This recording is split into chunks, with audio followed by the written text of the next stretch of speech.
I am. I am. I am. I am a dedicated servant leader, perpetuating a sorely needed concept. Servant leaders as role models in elementary schools. I am devoted to planting seeds of dignity and respect in children and inspiring them to cultivate those seeds, producing a crop of unprecedented success. I will teach reading, writing, arithmetic, progress, self-esteem, imagination, and determination. Because of my immeasurable promise, not only have I earned your respect, I demand it. A title is only important if one's character and integrity dictates its use. So when you address me, please verbalize my destiny. Please do not call me by my first name. Call me in reference to my great vision. Call me Mr. Teamwork makes the dream work.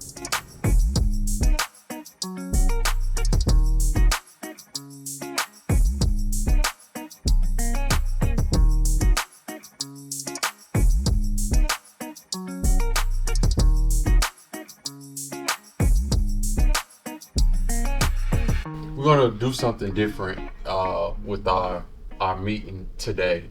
We're gonna do the meeting agenda and the business part at first. We don't have very long in this space, and so I wanted to use it the best way that we can. So if you can, please put your cell phones on vibrate and lock in. I wanted to do a talk because yesterday was real powerful. What do y'all think about yesterday? What did we tell you this morning when we first gave out the shirts? You're not a regular what anymore? Student, right? You're not a regular student anymore. You have a little bit more responsibilities. You have a little bit more standards that you have to uphold, right? Yeah. And every single one of y'all made that decision. Whatever y'all signed up for, put your name on here and told us what size shirt y'all wear, right? Yeah. All right, man. So today, we got some good stuff planned for you guys. I can't wait for you guys to see it. But the only way that we can do this is if we all what? Work together. Work together and well what? We always be. Well, start with a B. Behave. Behave. Thank you so much. And never leave your brother. And never leave our brother behind. Exactly. Going to the elementary school, doing little misters and doing, I think that was one of the first meetings with little misters where y'all use like a prop to really drill in a lesson that I think was really, really impactful. So how did that go for y'all? What y'all think?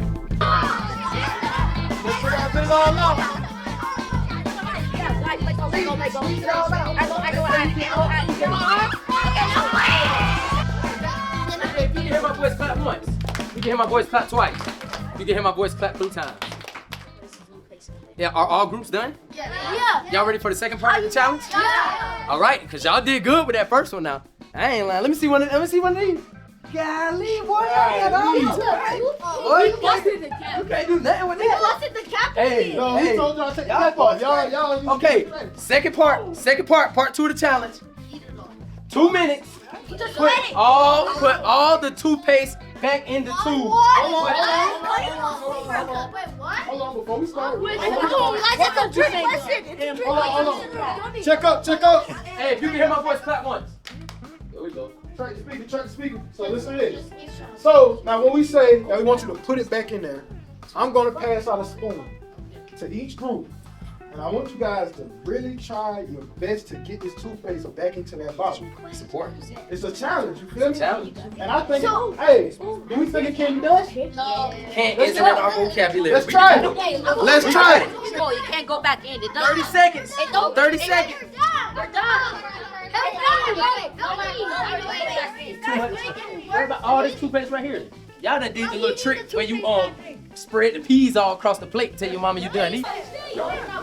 Y'all both do the money law. The one that's yeah.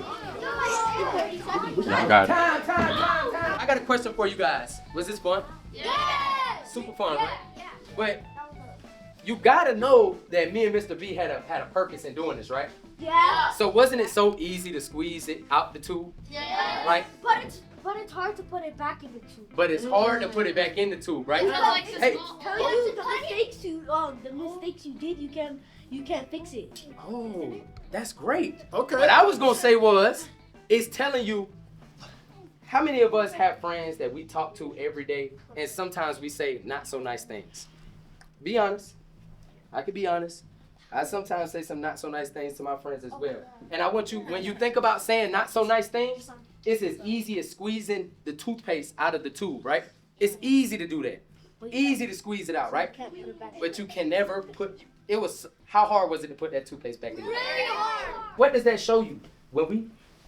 What? When we do something like bad, you can't like put it back in. Like if you say some mean things to your friends, you like it's like easy squeezing it out, but you can't put it back in. It's like too hard to.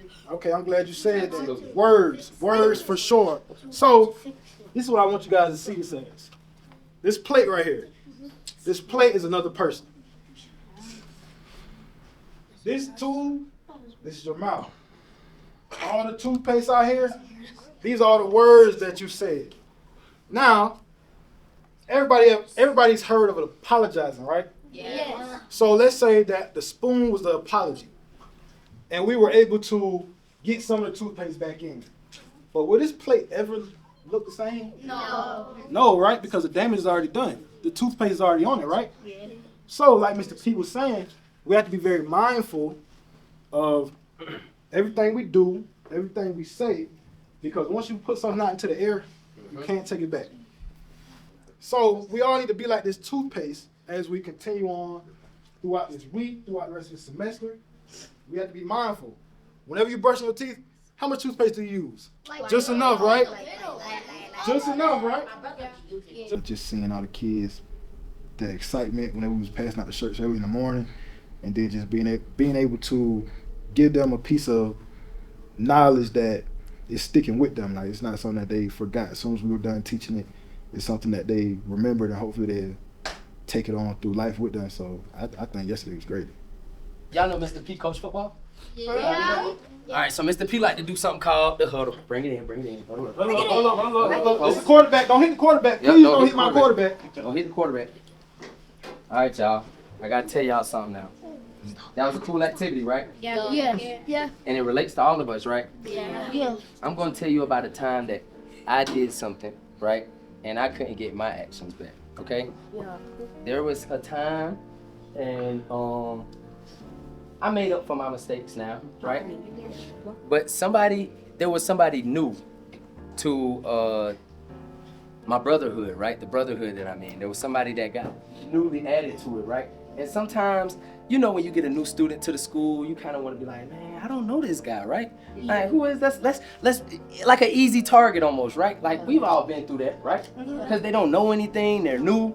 And sometimes, and I'll be honest, one time I took advantage of that opportunity and I was mean. I picked on the kid. I was being like a bully, right? But then I realized just like that toothpaste that came out so easily, and how I could say whatever I wanted so easily, get all the laughs, get all the jokes, get all that. But I couldn't put those words back in my toothpaste. You know what I mean? Mm-hmm. So what I'm saying is I want this to hit home for you guys, and I want you to be able to use it in your own classrooms, right? I want you to think about that. Think before you speak. Everybody say that. Say think. Think before you speak. One more time. Think before you speak. Last time. Think before you speak. Think before you speak, all right? I really hurt that person.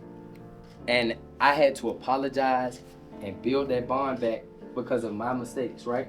And my whole job is to help you guys not make those same mistakes, right? Yeah. Right, Sir Isaac? Everybody good? Yeah.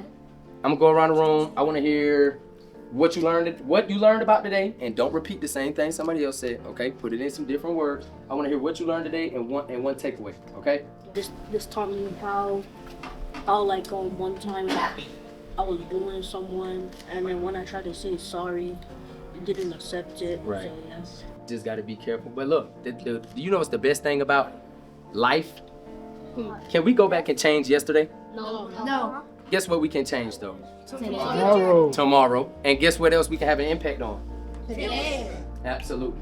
So many years it's been y'all sitting and kind of listening to me and partnering upon you, but now the generation leap has shifted. Now y'all are in the classroom, and now y'all are doing the same type of stuff that I've been paying for. What was significant about that?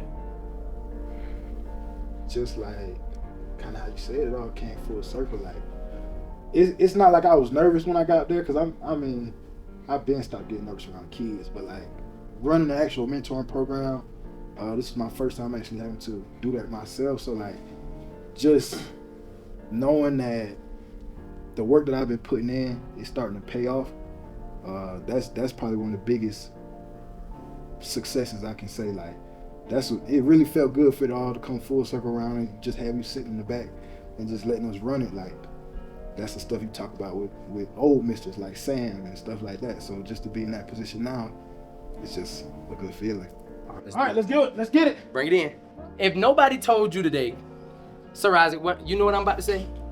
No, it's okay. If nobody told you today, y'all boys, I love you. All right? No, we love y'all, man. Know that. Hey, family on 3, family on me. 1, 2, 3, family! Like Chris said, it's like it's a one of a kind feeling. Yeah. Definitely one that's full circle. Like, we've been working so hard, and it hit me like we student teaching, and like we running a mentoring program at a school that we don't even have contracts for. I don't even have an ID to get into the school building, but I have a group of 30 young men that are ready to ride for me, and that's the most special thing to me. Powerful. Yeah, seeing the boys, wear their shirts again today. They was wearing Like, dang. Powerful. Now you're starting to see the impact. 1, 2, 3. Hold up. My man, he got his back turned. Here we go. 1, 2. Look at the camera. 3. Good job. Good, man. See? So this is my president.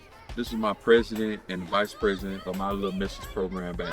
So y'all continue on the legacy. Y'all the president and vice president. My old president and vice president, now one in school right now. He's an engineering major, and another one's in school to be a doctor. So y'all got to go on with y'all career and in life and do good. Y'all got this. Cause y'all the chosen one, right? Show me you the chosen one. You the chosen one, right? You did real good in that video. You want to be in a video too? For real? What you want to do when you grow up? You want to be a game developer? That's a lot of money. You want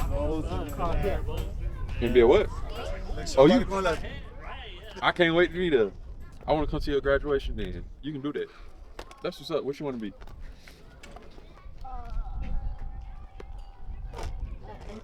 Engineer. Big money. Y'all gonna be big money. All right.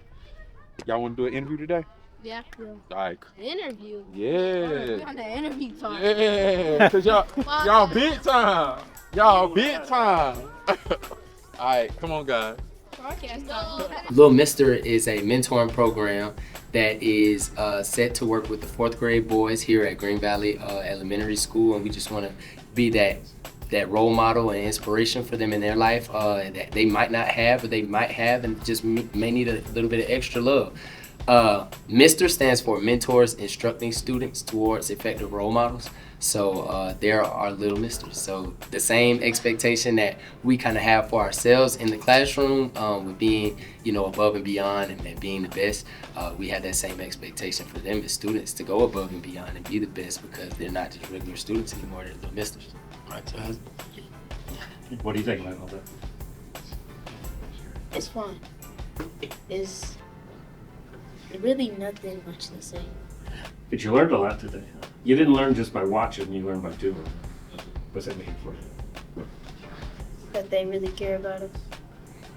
Dr. Rashad Anderson, R-A-S-H-A-D A-N-D-E-R-S-O-N. I am the Associate Professor of Teacher Education at Metropolitan State University of Denver and the Director of the Call MiSTER program. Jeremy Eddy, J-E-R-E-M-Y, Eddy, E-D-D-I-E. I'm the Senior Manager of Talent Acquisition for Denver Public Schools. You heard the statistic there, 2.0% of all educators in the country are black males. But since COVID pandemic happened, it actually went down. So now it's about 1.7%. And so every year since then, gradually losing more and more black male educators. So that means that there's a likelihood that many students will go throughout their entire K through 12 experience without ever having a teacher that is a black male or someone that looks like them. In Colorado, it's a little bit more severe. So out of the state's 55,000 teachers, only about 350 identify as black males. We're looking at almost 0.2% in this state identify as black males. So there is such a need to diversify our classrooms. I believe that it is diversity that makes us stronger, and it is that diversity, and all students benefit from having a diverse teacher in the classroom. It's not just a benefit for Black males, but every single student. I wanted to talk about just how powerful and revolutionary yesterday was. And I was sitting in the back in the room, and I just had this moment of just being able to, I'm really blessed in this moment to be able to see. I remember when you was a freshman. I remember when y'all first came in. I remember the first time seeing y'all in front of a school of kids, and just be able to see that growth over time, and just how powerful this whole message of what we're doing. This is bigger than just getting y'all a degree. Like, we really, when I say that we revolutionary, I mean that in the terms of that we can put one of you in a school building and you change the entire culture of that classroom and the school and the community. Now y'all starting to see this just not words, this really a lifestyle. And so this pic right here, I want y'all to really take a look at this picture, because this is, we now in a zone and a period of time where we're no longer just sitting and talking rhetoric. It's just not hyperbole when we go out and say that we teachers are nation builders and that we planting seeds. When we say the vision statement, I'm planting seeds of dignity and respect in children and inspire them to cultivate seeds of unprecedented success. You see, when you look at these pictures, you see people may see, oh, this looks really good. You got Black men in the classroom. It all look unified and together. But when I'm looking at it and I'm in the room, I'm seeing something far greater. I'm seeing what's actually really happening. And what's really happening in this room is transformation. You planting seeds. When we say that you are nation builders, that's exactly what happened on yesterday. You did some stuff in that classroom on yesterday that is going to be a major impact. And then I was looking at these pictures, and I looked at these two, the president and the vice president, and just having a conversation with them. It was like one of the very first times where I just could pull them over to the side and just really kind of pick their brains. And it just took me back into a few years ago when I had the Brothers Keeper program. And right here, y'all go to school every single day, and you got this potential in front of you. This is your why. The same type of brilliance and energy and potential that I saw in all of y'all, you got this every single day. And that's a huge responsibility, but it's also powerful. You see, because that was me, my second year teaching. And this picture, I had no idea at the time just how monumental just being a part of the Brothers Keeper program would be for these guys. And it's real, I don't know, it made me emotional. I had post something in the 101 Black Men group. I try to check in from time to time, and so I had dropped a message in there a few weeks ago and just wanted to, hope everything was going well and just tell them how proud I was. And there was a cat that put this message in the middle, and I couldn't ask for a better founder. Still can go back to Brothers Keeper program in elementary school to now being a part of what you founded. And I had to click on the message because I didn't even recognize the kid. And I go back and I realize, dang, you fast forward, that's the same kid that I had in 5th grade. And now he at South Carolina State, part of 101 Black Men, part of the second organization that I founded. And just be able to kind of read that, it kind of really blew me. But something today happened, and it messed me up. And hey, Dr. Rashad, I don't know if you remember me, but this is Travis. I was in your Brothers Keeper program at Edison in 4th and 5th grade. Well, anyway, I got your number from one of your old students at State. I wanted to thank you, man. I never forget the day. I'm 5th grade where you asked me where I wanted to be, and I told you I want to work at Hoscavana like my dad, and you told me to dream bigger. Yeah, you made me come back to you the next day and tell you a job that would be a dream, and I told you a video game maker. When I told you, you set me down and you made a plan with me to do that. Well, the day I got my acceptance letter for Rochester for game design with the scholarship. I don't know if you remember that, but it changed my life. I thank you so much, man. I thank God for you, and I hope you'll be able to come to my graduation. And I just want y'all to go back.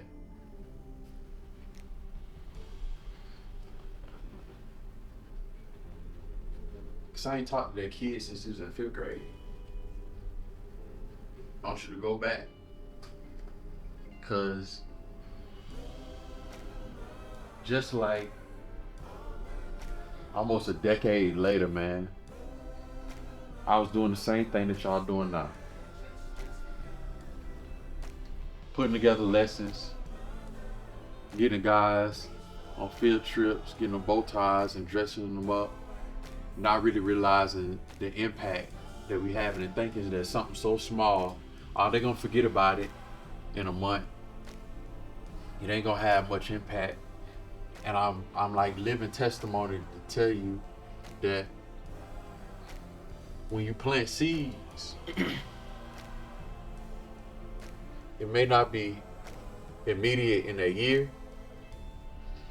It may not be in 5 years, 10 years, but there's gonna come a time and day where you get a message just like that.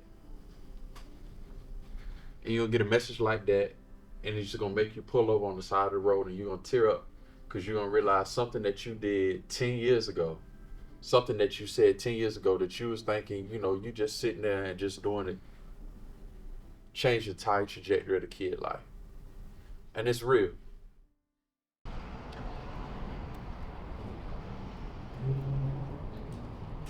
It's polka dots versus stripes day. That's why I got all these polka dots.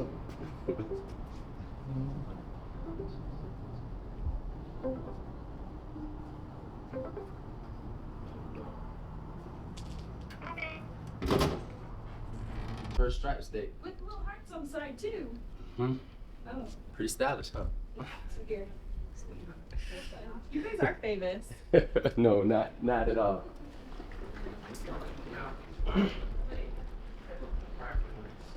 I always say you can't teach a student until you reach a student, and so it's monumental that you build that relationship with that student, and I try to build a relationship with each and every one of my students. The teacher that I take, one of my observers, her name is Dr. Mayana, and she says that she asks her child every day, did your teacher talk to you?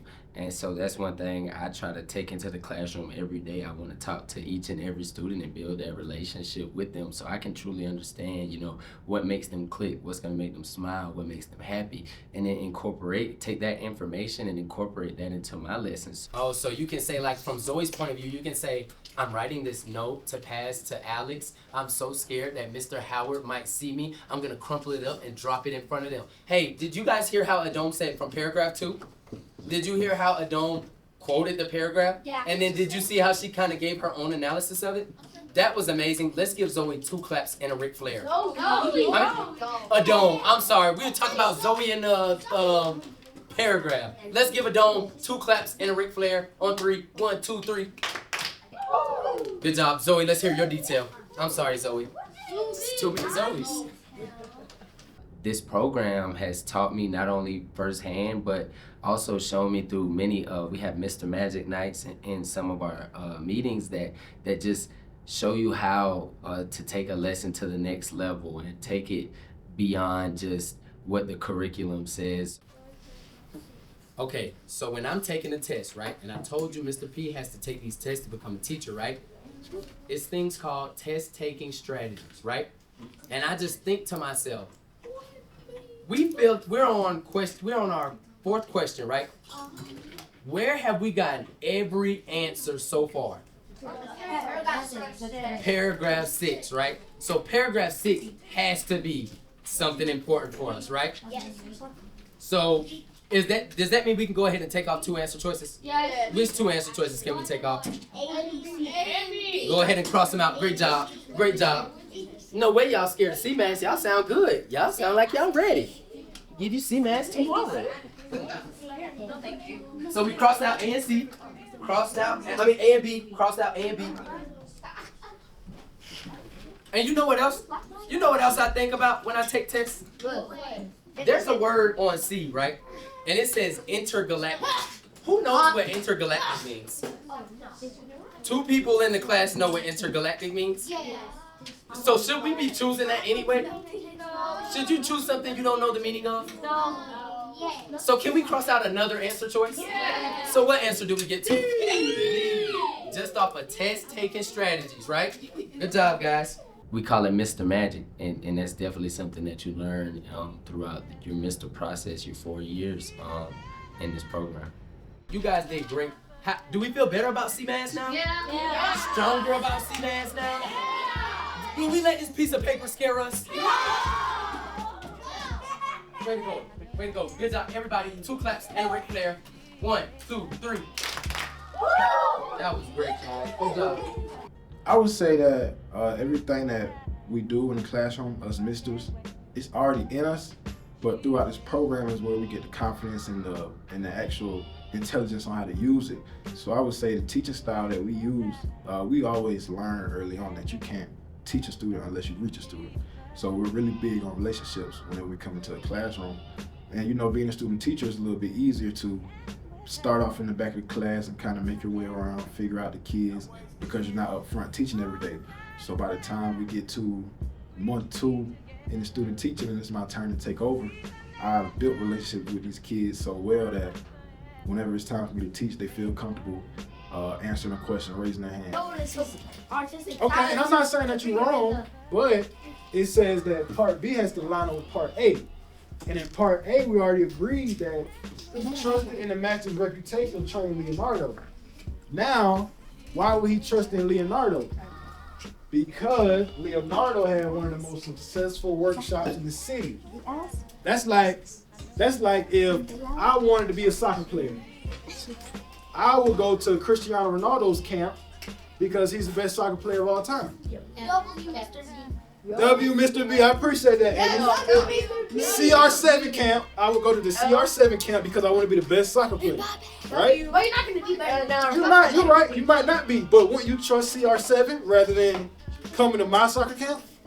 Would y'all even sign up for Mr. B's soccer camp if I had one? Yeah. I appreciate that, Doctor. I appreciate the people that would. We wouldn't be that good at soccer, but we'd have fun. You feel me? That's okay. All right. And you know, we keep everybody encouraged and engaged, so I would say our teaching style is unique because I feel like it's different for each mister. I feel like you'll see different misters implement different things into their lessons and into their classroom, and calling mister really just gives us the tools to do that. So, I mean, I remember being a kid in public school and just being bored for 8 hours of the day, just sitting and doing worksheets all day. And I said that once I became a teacher, I wanted to be that type of teacher that made learning so fun and fascinated that my students are sitting in the back of the classroom and they are totally engaged and happy. And so if I had to describe it, the style is simply revolutionary. There's no passion found playing small and settling for a life that's less than the one you are capable of living. I want you to really take that in. There's no passion found playing small and settling for a life that's less than the one you are capable of living. You take that. Because every single person can have a fallback plan. You can have a fallback plan. I can have a fallback plan in life. But I didn't have a lot of people around me and growing up to really kind of guide and navigate and show me the way. I never really thought that I could be at the level of which I am now. I never thought that I would be in Colorado now. But I knew in high school that when people say you need to have a fallback plan in case college don't work out, or if you need to have a fallback plan in case, you know, teaching ain't your thing. But for me, I'm never a person that's about fallback. Because see, I'm not trying to fall back, I'm trying to fall forward. Because every single step in my life, I'm trying to progress and go to the next level. I'm trying to go higher. I'm trying to do things at a bigger, more maximum level, have a better impact, a greater impact at what I'm doing. I want you to really think about something. If you go back, there is nothing that you will get from playing small at all. All this potential that you got. Imagine if this day never happened. Imagine that here I said, I'm going to work at Kimberly-Clark. I'm going to work at a mill. I'm going to go 12-hour shifts every single day. But imagine again, if I played small and I was in Kimberly-Clark and I wasn't a teacher and I wasn't going out and I wasn't out into the community, I wasn't trying to be revolutionary. Because if I never did that, then this would have not been possible. This wouldn't have been possible. This wouldn't have been possible. Because there's no passion found playing small. You playing small doesn't serve the world. There's no such thing in talking about being revolutionary educator and being a game changer and being a thermostat in his life about playing small. From this day on, there's no fall back plan. Your plans from here should be so big that they scare you. Your career, your ambitions, and what you plan to do from now, it should be so elevated that it scares you at night trying to figure out how in the world I'm gonna get there. That's how you need to dream. Because you in Colorado. Last year, this time, you was in Orangeburg, South Carolina. A few months ago, you was thousands of feet in the air on a mountain in the snow. Next week, you're going to New York City in a hotel in Times Square. You done been on the news 5 times. You got the opportunity to go into a school building and have a mentoring program while you student teaching. And Brandon, you already said that many Jamaicans never have an opportunity like this.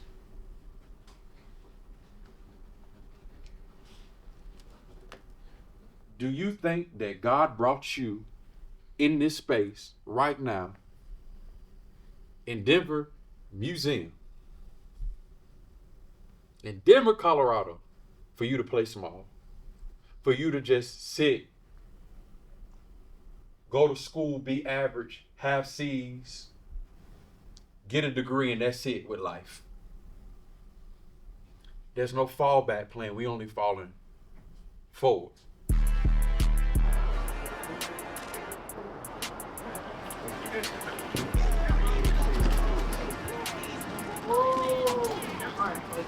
Man, you're cold out here. Y'all boys ready?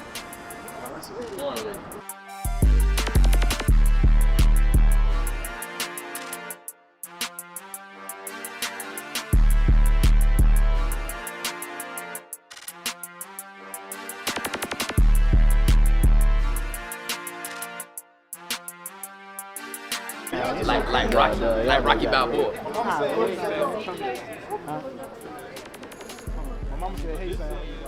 I'm really starting to see, you know, they've always said it was a network, and I thought I understood what that meant, but coming all the way out here to Colorado and still having, you know, brothers that are 1,800 miles away, it speaks volumes to the network of Call Me MiSTER, because those guys are still my brother. I understand they're one call away, and from not seeing them for so long, and then meeting up with them in New York, it was like they've been here with us since day one. Yeah, Josh. First time in Times Square, how you feel? Hey man, I feel like I'm living the dream, man. Living the dream? Wait till you see the lights, man. Wait till you see the lights. So far, I've been to Hawaii, New Orleans a few times. I've been to Canada twice. I've been a numerous amount of places, and you know, Call Me MiSTER just helps us be so traveled so we can understand education from every aspect and every culture. You know, it makes us those revolutionary educators. So when we get in the system, we can relate to any student from any part of the world. Like, we've been there, seen it firsthand, and immersed ourselves in their culture. Randy, you went from Jamaica to the middle of Times Square. That's crazy. Just said it, Dr. Archuleta. If you had asked me where I would have been 1 year ago, it would be still in Jamaica. And it's amazing, ain't it? Just to be here. It's amazing. I'm living another person's dream. 8 months. Yeah. Listen, I told the boys when I first home, I was like, when we was back in South Carolina, we used to do like go to different conferences and things like that. I was like, I thought we were doing something. But like looking at them, they magnify that time like 10. I'm like, I'm happy for them because they deserve it. I don't think it would work without. Honestly means a lot. Sam Murray, I came in as a freshman. He was the president of the cohort or vice president of the cohort, and you know, just to be able to be here with him my senior year, he's already teaching, he's the one instructor a year, to still be able to have that bond like we're still meeting on Tuesdays every weekend, Turner Hall at 7 o'clock is just amazing because it really shows that brotherhood is there. Zach Felder, another graduate MiSTER, he's actually my line brother, fraternity brother, so we have a bond outside of Calling MiSTER, but the bond began in Calling MiSTER. So Calling MiSTER has really introduced me to a lot of different people, and it has also put me in rooms to build connections with those people. And I will say that Calling MiSTER connections, they last a lifetime, because as Dr. Anderson always tells us, teaching, you can't do it by yourself. You're always gonna need a support team. And just to get those brothers from freshman year all the way up until senior year, it just really shows you a lot, because you can meet MiSTERs even during the summer internship that might not even go to your school, and I can call them up and still have a connection, still have a bond with them. So it's a brotherhood, and like you said, it expands just from Mile High MiSTERs, it expands to the whole organization. So it's really big on brotherhood, and I really am grateful for that. Yeah, I knew that the 3 MiSTERs that I brought had to be really strong and had to have certain skill sets. But the biggest thing was they had to be hungry. Like I always say about wolves, and so I had to bring wolves that really wanted something different and bigger, a bigger vision for their life, just than being in South Carolina their whole life. Yeah. So that was really big for me, like finding 3 guys that have ambitions bigger than just living in the South their whole life, want to see the world and you know, and have ambitions that's bigger than just a classroom. So yeah, the 3 that I brought, man, definitely pioneers. For me, I've learned in almost a decade of running Calling MiSTER that traveling teaches empathy. And when some of my greatest MiSTERs that I have seen in the classroom have all been those that have traveled and visited schools with me, and they really kind of gained this cultural capital, if you will. And that culture capital is they're able to relate to so many different people from various backgrounds and cultures and regions, and that's because they usually have gone with me on a school visit. And like just recently being able to take the MiSTERs to Brooklyn and to tour that school, just looking at the architecture of the school and being able to just spend time and have conversations with those kids. It's a deeper understanding that they get from children, like for instance, that are here in Denver, Colorado, in Green Valley, in a totally different environment and situation. And so for me, school visits are really critical to really understanding just the scope and depth of the human experience and really trying to gain those skills as a teacher, because as a public school teacher, you have no idea who's going to come into that door, and you got to teach them, you got to be able to build a relationship with them. And so that's why school visits are so important for me. So everywhere I go, I'm always going to visit a school. Mile high, mile high, mile high, mile high, mile high, mile high, mile high. Mile high boys, where you at? Good morning, well, afternoon now, guys. All right, so my name is Christopher Livingston. I'm a senior elementary education major, So whereas these guys are already teachers, me and Mr. Putch, we're actually student teachers. So that means we'll be teaching soon. We'll have our own classroom very soon. But like I said, I'm an elementary education major from Manning, South Carolina. Good evening, everybody. My name is Mr. Joshua Banger.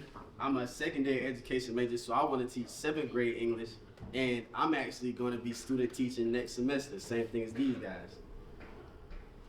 Good afternoon, gents. I'm Mr. Brandon Edmond, and I am an early childhood major, and I just moved here from Montego Bay, Jamaica.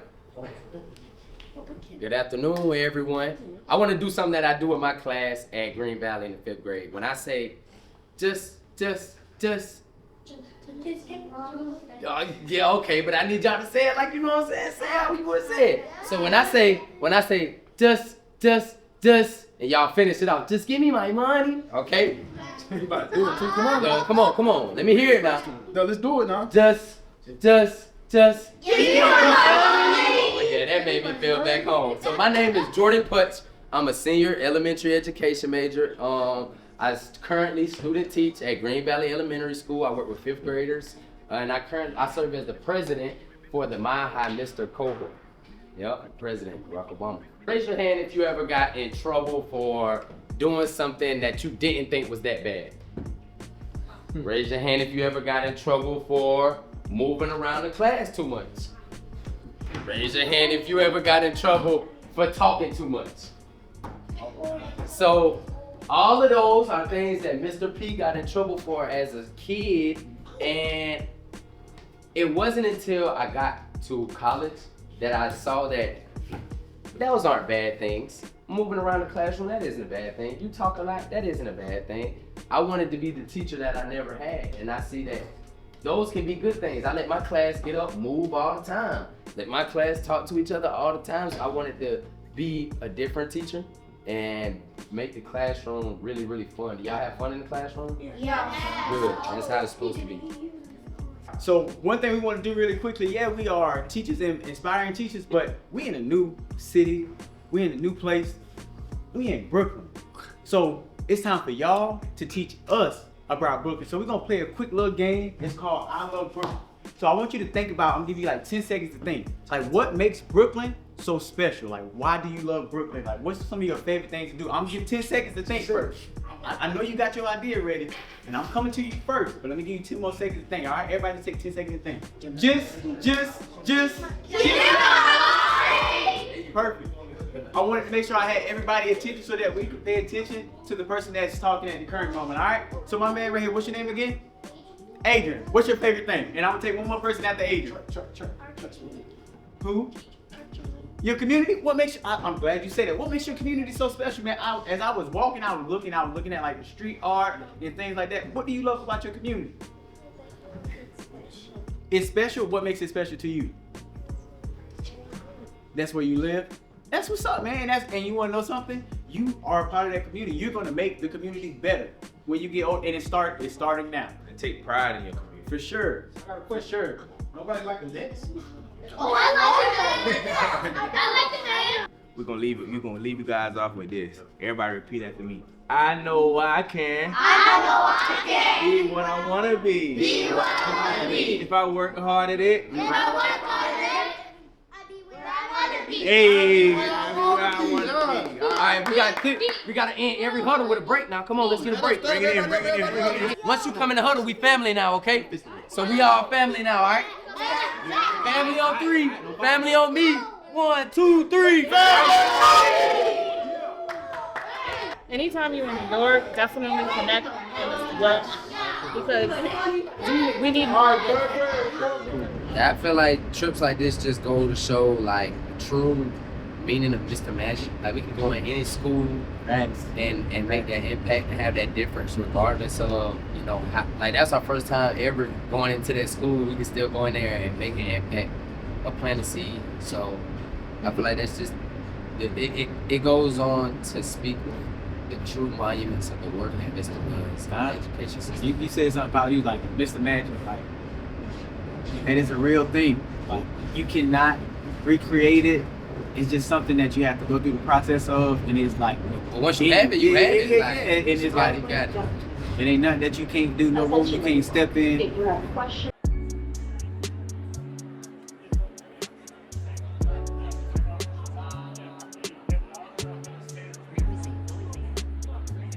Let's go from the top. Alright. Wagwan, New York. Everybody good? Becoming a change maker at MSU Denver and leaving Jamaica over 2,000 miles away from home at the age of 19. If I say come, you ain't gotta stop. I'm just At saying. the age of 19 to perpetuate a sorely needed concept. But let us just take a step back. Growing up in Jamaica in a family of 5 with my mom, my dad, my sister, my brother, it wasn't always easy. But we tried to make ends meet. But due to one night, my dad decided that he would kick us all out. Alright, now stop there.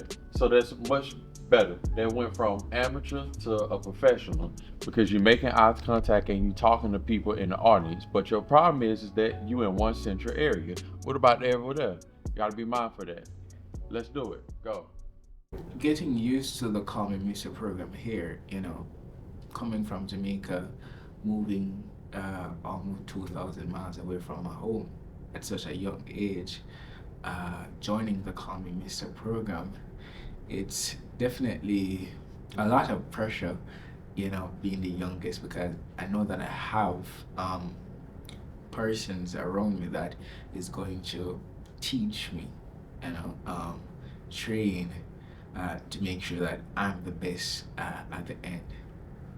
Brandon, you ready? Sir. I wish somebody would have did this for me many years ago. This is crazy. This is my first doctorate graduation gown when I became a PhD. My mama bought me this. God rest her soul. Brandon. Sir. You said your big dream today, you're gonna be principal of Anchovy High School. That's your big dream. You don't know quite how it's gonna get done. You said you want to be the first in your family to get a doctorate degree. How that look when you see Dr. Brandon Ed? How that look? Makes me scared of it. Scared. But then right here, it says Director of Ministry of Education in Jamaica. It's even bigger. Dr. Edmond, what you got on, cuz?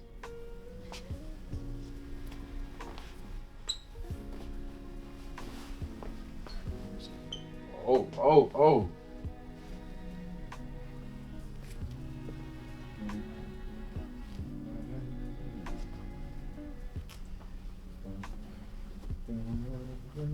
Jojo, come zip that up, bro. Oh boy. Oh, Brandon, boy, you look official, man. Dr. Ed. Boy. Oh,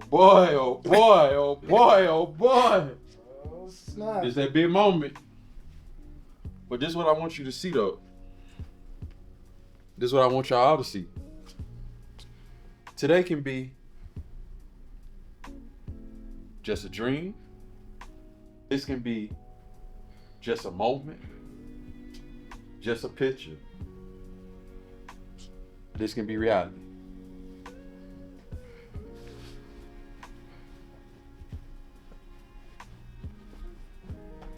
Look at the name.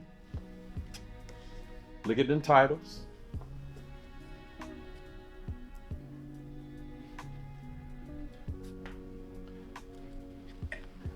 It's possible. Just like it was possible for me. Thing is, you gotta do the work for the rest of the way. Dreams without goals fuels disappointment. It's up to you. Ain't nothing in life ever worth having is ever handed to anybody. Gotta work hard for it. Even when everybody around you may not be working as hard as much as you are, you gotta work 10 times harder than they do. Even when nobody else around you got vision, You gotta have vision. When you ain't got no support, you gotta support yourself. And when times get hard, you gotta do what many great men did. Pray. Director of Ministry of Education in Jamaica, Principal in Trophy High School, Dr. Brandon Edmond. Everybody give it up for Dr. Edmond. Walk on, New York. Everybody say with me, walk on. Becoming a change maker at MSU Denver and leaving Jamaica almost 2,000 miles away from home at the age of 19. But let us just take a step back. Growing up in a family of 5 with my mom, my dad, my sister, my brother, it wasn't always easy, but we tried to make ends meet. But due to one night, my dad decided that he would kick us all out. My mom and I and my siblings were living on the streets for a while, moving from apartments to apartments just because my mom couldn't afford it. But it was so. My grandma took us all in her 2-bedroom house. She took us to KFC. She took us to the beach. So in my story, my grandma is featured as my angel from above. But when I was in grade 6, I got into a fight just because of my dad kicking us out. I was sent to the principal's office. I had a life-changing conversation with my principal. My mentor invited me to this leadership conference at Cornwall College, and that is where I met Dr. Anderson and the MiSTERs. I was just going to a regular conference, any regular conference that they invited leaders to. I went to the conference. A part of Dr. Anderson's speech struck me, and that is when he was differentiating between a thermometer and a thermostat. After the conference, I reached out to Dr. Anderson, I reached out to the MiSTERs, they scheduled a panel interview. I was accepted to the Call Me MiSTER program, and I was accepted to the Metropolitan State University of Denver. It was because of Dr. Altemuller and Dr. Bohannon and Doc. They were able to get me on a flight to Denver, Colorado. Since I got to Denver, the weather is cold. The weather is cold, but I'm telling you, the people, the organizations in Denver, Colorado, the Metropolitan State University, is good. So, as Bob Marley would say, one love and respect. Thank you. The presentation is kind of now it's starting to become like a muscle, as we say. Like we just working that muscle, flexing that muscle every time we get on the stage, and just getting an opportunity to go up there and present to these people and tell them the real that's going on in our education system. You know, it's really no better feeling in the world. Hailing from the Queen City, Charlotte, North Carolina, secondary education major, proud member of Omega Psi Phi Fraternity Incorporated. Give it up for Mr. Joshua Barringer.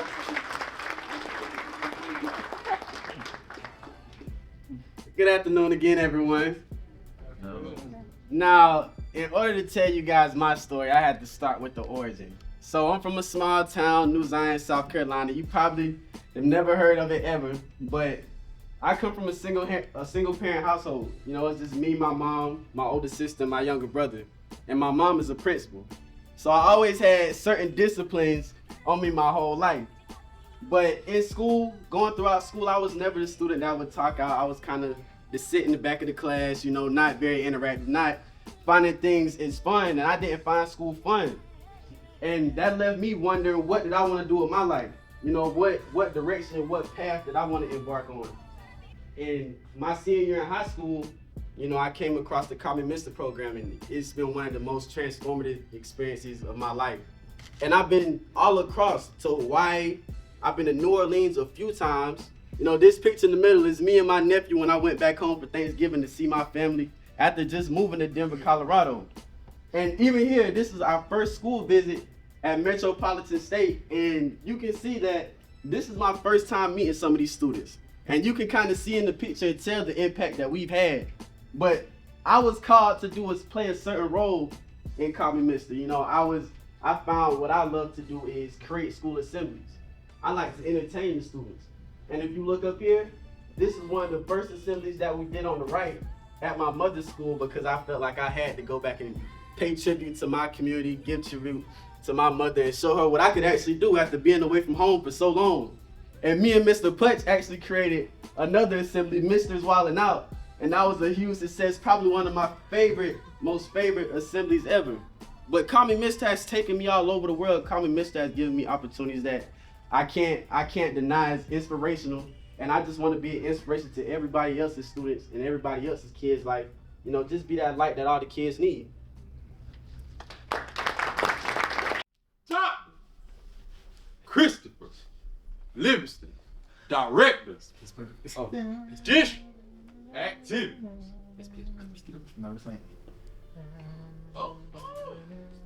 I know you're a proud member of Kappa Alpha Psi fraternity, and so I brought out. Let me practice how to go across the stage. I brought out the red.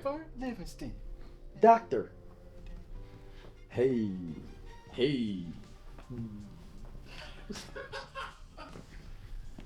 All right.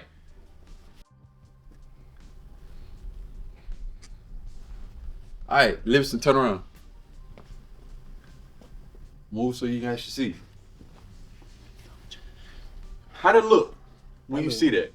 That look amazing, man. I can't wait to have my own stadium just where everybody come watch a program I'm trying to run, like, and not just a football stadium, it'll be basketball, softball, all that, just directed at athletics in general. That's gonna be a great feeling. What you think your impact gonna be as a director of district athletics? I think I'll be able to have a great impact because I'll still be in the school, but I'll also get that time after school to spend with the kids as well. Like I said, whether it's football season with boys or softball season with girls, I feel like I still have that same reach simply because I'm always be there. And coaching is a powerful avenue for mentoring. How? Because it teaches you exactly how to deal with different personalities, how to embark what you want kids to understand. Like, it just shows you different ways how to teach them, because you can't teach a kid the same way on the football field you would in math class. But there are certain things that I can take from the football field that will help me teach that kid math in math class. So just having both those avenues, I think it'd be great. It'd be amazing. How do you see that title, that doctor in front of your name? How'd it feel? It's crazy, man, because my mama just got her doctorate not too long ago. So it's just crazy seeing it. Why crazy? I feel like a couple years ago, I would never dream this big. That's just not what my mind was. But I feel like coming out here, it just make everything seem possible. So, Dr. Livingston, ain't gonna come easy. Nah, it's not. But ain't nothing easy worth having. You remember this day. You remember how it feel. You remember what it feel like in putting this over your neck. Remember how it feels standing and having the whole gown on, because it can be reality. But it ain't gonna come easy. You gotta have vision when everyone's around you blind. You gotta have discipline. On the days that you don't even feel like doing it, you gotta have consistency and discipline to continue to do it anyway. You gotta pray. You do all that, it just won't be a moment. Just a pause until the real time comes. Till you get that moment, brother, and you hear that announcer say, "Ladies and gentlemen, please congratulate Dr. Christopher Livingston."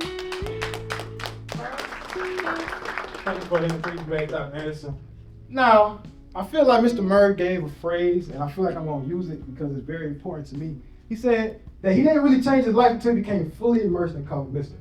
So I want to tell you guys about how I found my why and how I got to call me Mr. So from Manning, South Carolina, a little bit over 3,900 people. There's probably more people in this hotel than it is in my hometown. I grew up in an educated household where my mother actually had the privilege of teaching Mr. Murray. So me and Mr. Murray go way back. So I didn't really want to become a teacher at first because my mom was a teacher and it just seemed like teacher was something that didn't end after the school day ended.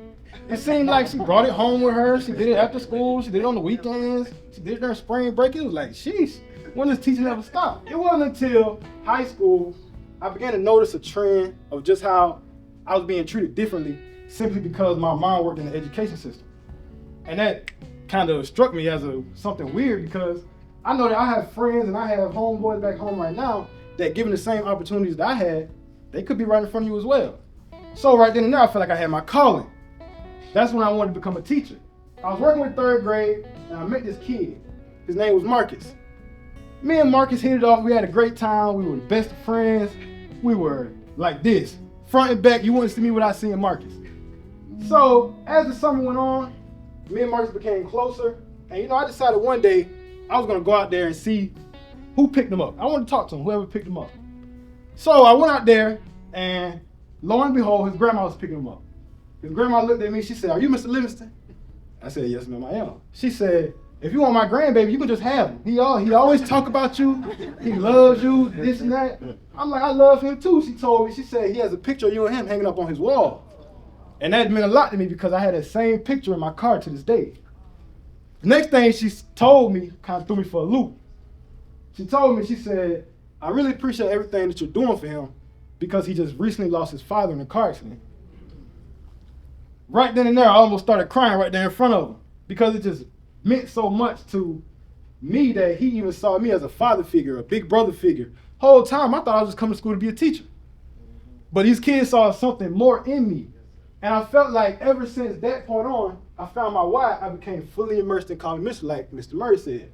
Ever since I became fully immersed in calling me Mr., I feel like my life has truly changed. And I feel like ever since then, I'm a better man and a better teacher because of it. Jordan Putch, who said he wanted to walk in my footsteps, do what I do. Want to have his own Call Me Mr. program, want to be a professor of teacher education, want to go all around the world and be a national speaker. Jordan Putch, PhD, exactly the way I signed my name. JoJo. 4 years ago, brother, came to South Carolina State for the Brothers Keepers Summit. And that's when I first met you. You wanted to go to Clapton. I told you come to South Carolina State, I'll change your life. 4 years later, we here. Look at that. Look at them titles. Look at that name. Think about how far you came. How it feel? Crazy to see like everything I want right there in front of me. Can it happen? Can? How that road feel? It's crazy, like just to see that, like when I come from nothing, like it's just a blessing. Too much is given, much is required. Not just for you, for everybody. Playing small in this world, you don't serve nobody, it don't serve you, it don't serve the world. Got a destiny. Dr. Putch. This can be a moment. This just can be reality. You say we ain't got no choice. Plan B is to make plan A work. Exactly. So this is gonna be reality. Dr. Putch. Dr. P. All them skills, all that ability, all that passion, ain't just for you. Reason why you here in this room, just not for you. Doesn't serve the world playing small. So I'm so hard on you. Because you got too much on you. Too much good. You gotta make the moment happen. Because how that feel? When people say, step back, and they say the words, and now we present to the world none other than Dr. Jordan Putch. All loose in the house, say yo. Thank you all. I have to reiterate how much of a blessing it is to be here because I come from a very humble beginning. I grew up in a single parent household where I watched my mother work 3 and 4 jobs just to provide for my sister and I. At the time, my mother was an aspiring educator, and for all my educators in the room, we know that there is a barrier that stands before you can become a fully certified educator, and that barrier is praxis. And that praxis test was a struggle for my mother as well, so she could not obtain a full teacher position and obtain the full teacher salary, and this caused such a barrier in my family that she was not financially stable enough to take care of my sister and I. And so at this moment, I was displaced from my house at a young age. And as we all know, on Maslow's hierarchy of needs, what's at the bottom of that pyramid?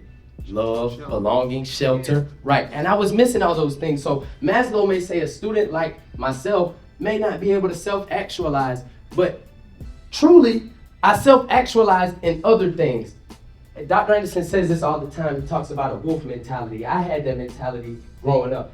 I became 3-sport athlete, varsity lettered in 3 sports, started varsity quarterback as a freshman. I had a 4.2 GPA. I was in National Honor Society. I was in the choir, and I was just in school looking for that same love and shelter that I didn't have at home.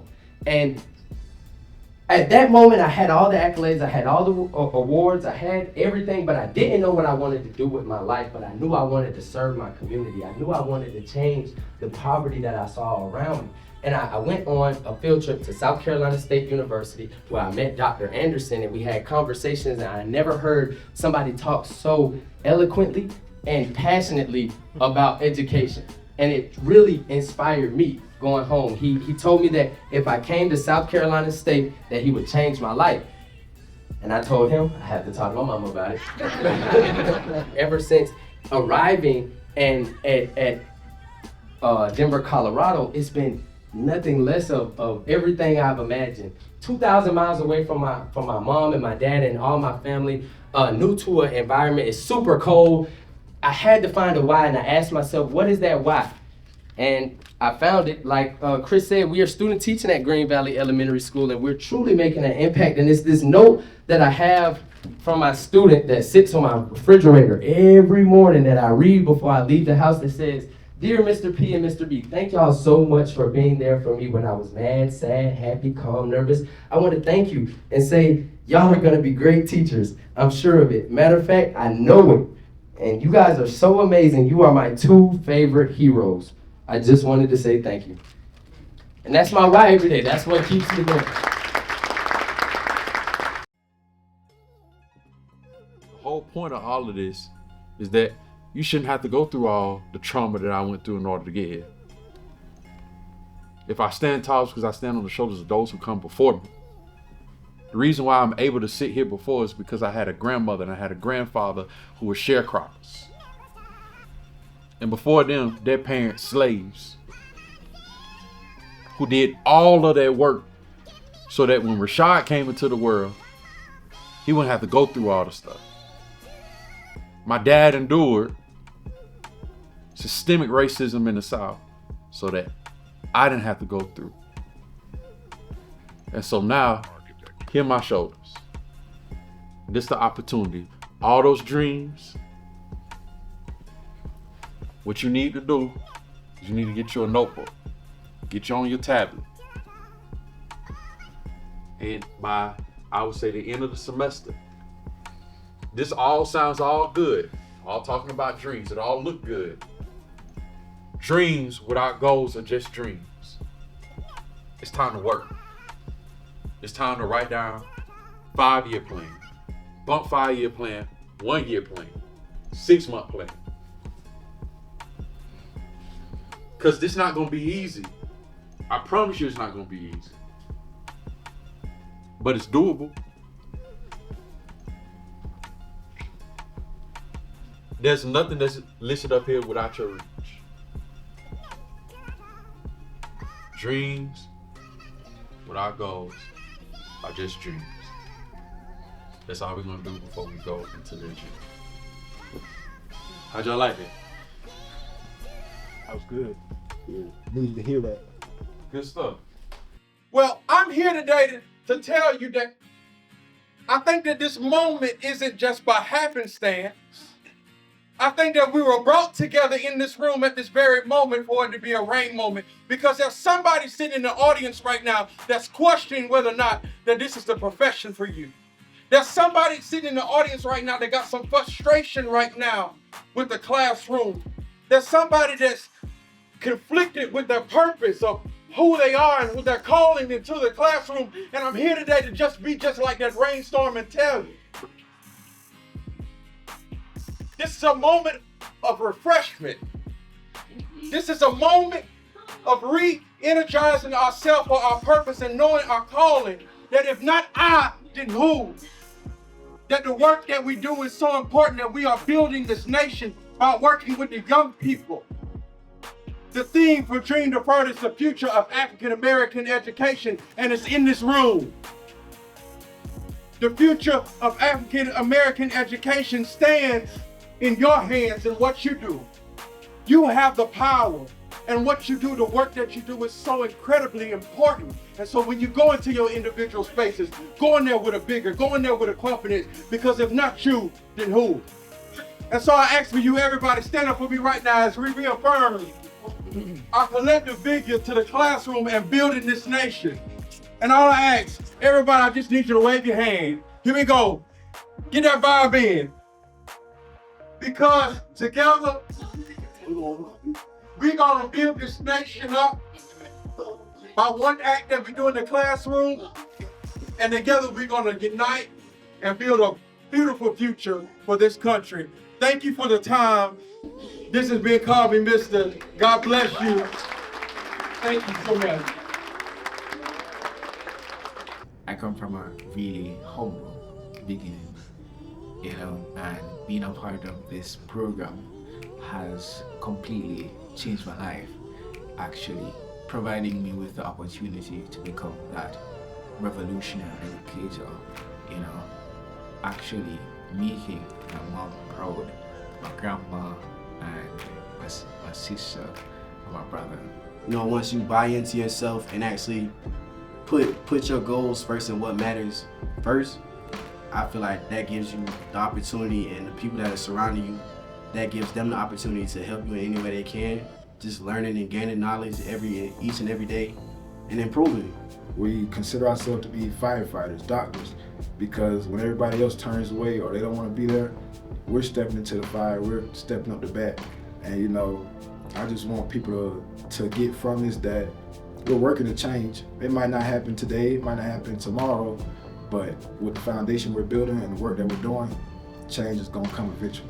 It's a truly transformative program. It's life-changing. It did it for me, and it's done it for so many other young men of color. And this cohort in specific, that it's a family. You may see us fight, fuss, bicker. You may see us, cry together. You'll see us love on each other. You'll see us smile, laugh, joke, and play. But it's truly a family, and we're really a locked-in, tight-knit group of guys. What I really want folks to know is, for anyone that's in the teaching profession, you really don't see the behind-the-scenes work of what it takes, and oftentimes to get a young person in a matter of a year, 180 days, or 4 years if you're in higher ed, to get them to that next level. And so we just need support, support from the community, definitely support from the nation for the work that's getting done each and every day. It's a beautiful work, it's a hard work, but it's a necessary work. And I am privileged to be able to do it, but yet we need support. And I'm hopeful that this documentary will shed the light on just the experience and motivate other people that even if you're not going into the classroom with us, you know, support those that are going into the trenches each and every day. Yeah.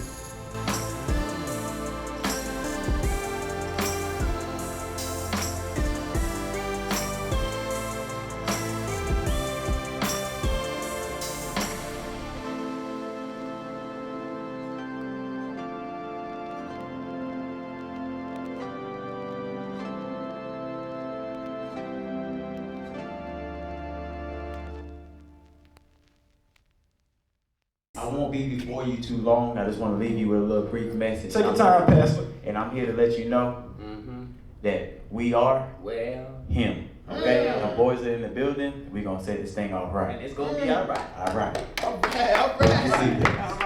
right.